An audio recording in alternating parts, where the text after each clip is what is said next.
Artifact. Means nothing to me. Instagram.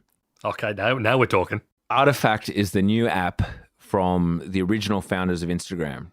Uh-huh. It's being referred to as TikTok, but for articles. And that makes me feel a little bit sick. A bit sick in the gut, bit in the tummy. But no, please, give me a survey of what Artifact's all about. So Artifact went live a few days ago for the public. It's open. Anyone can download it, log in, whatever. Point being, you're supposed to sign up, tell it your interests, and it starts showing you articles that based on your behavior, it'll show you kind of better articles or whatever. Which, like, I actually do think that an aggregator for news content, we haven't nailed that as a problem just yet.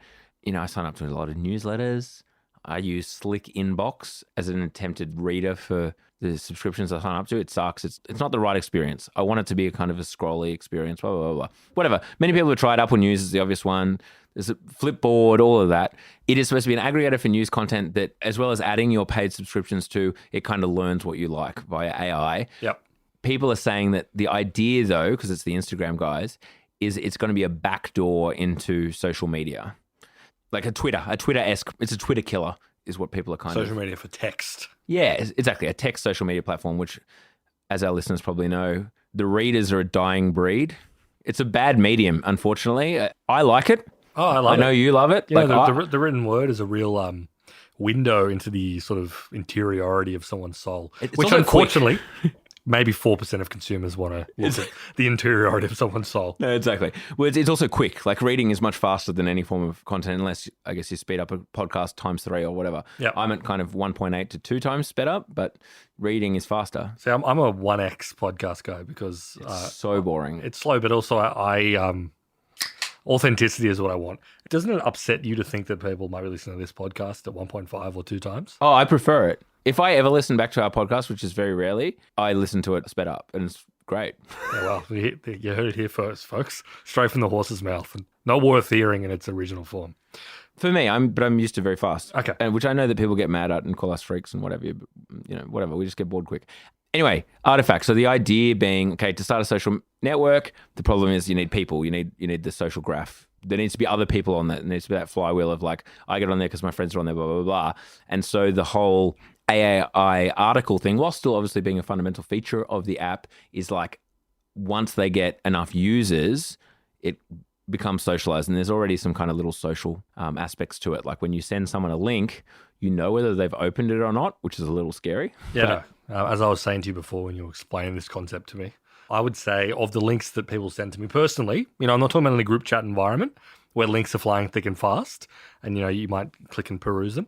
But in an environment where someone says, hey, you should read this, sends it to me, probably I've got like a 15% click-through rate, 10 to 15%, I would say. Which is good if you're looking like geographically across the world, if you were to send cold emails. And get cold emails, that'd be a decent click-through rate, at least for links. Interpersonally, between you and a good friend, probably not great, I would say. Anyway, so that's the idea of this news app. They're trying to solve news once and for all. Oh, news has been solved. That's crazy. Nearly. Well, AI to solve news. AI, news, yeah, I can see it. And maybe it'll work, but what it will work as is a launching point for Down Round to talk about the various ways that they've... Okay, let's put it this way. For the past 10 years, how has the news media and media organizations, publishers, etc., flailed? What have they been doing for 10 years to sort of flail through the like massive seismic changes that have come to the internet? So we're not going to go into a full history of, the printing press, newspapers and pamphleteering and, how revolutionary it was when the Bible was reproduced via the Gutenberg press. The Gutenberg press, yeah. All that. You can fill in the gaps or ask ChatGPT or something. It'll probably give you a 75% accurate account of how that went down. It is actually good to start kind of in the last 15 years, like after 2010. And where was the news media at that point? Doing pretty well. Maybe even go a little bit earlier, kind of like the 21st century generally.